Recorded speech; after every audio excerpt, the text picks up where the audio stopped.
oggi i commissari approvano gli atti costitutivi delle UTI che non hanno approvato e approva gli statuti che trasmetterà poi ai consigli comunali per essere approvati. Uno sta passando qui dietro, se volete questo è uno subito, uno è questo signore, prego. Questo, Fategli due ecco, domande, commissario no, Cipriano, segretario di Udine, commissario di dove?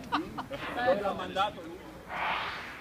Paolo Urbani, sindaco di Gemona, quest'oggi assieme a molti colleghi state proseguendo la battaglia contro questa riforma degli enti locali. Erano previsti i primi atti dei commissari che sono stati nominati in quelle UTI dove non si è riusciti ad approvare lo statuto. Cosa succederà ora?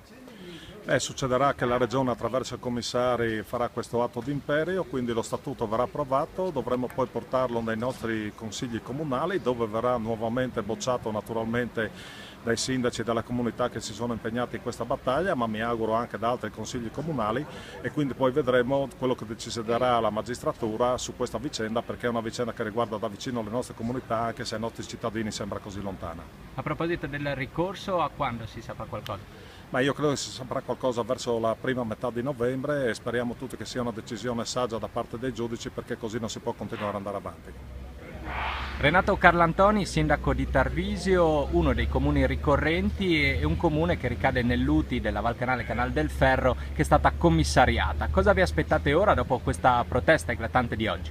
Non ci aspettiamo niente da parte della Regione, perché la nostra posizione è nota. Noi non siamo contro l'associazione dei servizi, non siamo contro la razionalizzazione dei comuni, siamo contro un'imposizione dall'alto che prevede una legge che porterà via servizi ai cittadini, decentrerà dalla montagna soprattutto tutto quello che è a servizio del pubblico utente, ma soprattutto non dimostra che fa risparmiare, perché al momento l'unica cosa che sappiamo è che nell'ultimo assestamento di bilancio regionale sono stati posti a bilancio 7 milioni per far partire queste UTI.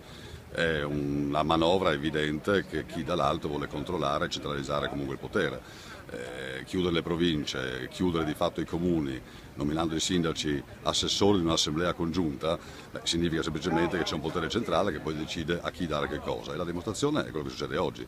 Le UTI commissariate vengono convocate non nei singoli municipi o nei rispettivi municipi di competenza, ma tutti quanti nella sede regionale. L'accentramento è evidente e chiaro, che soprattutto in una regione come il Friuli Venezia Giulia non è accettabile.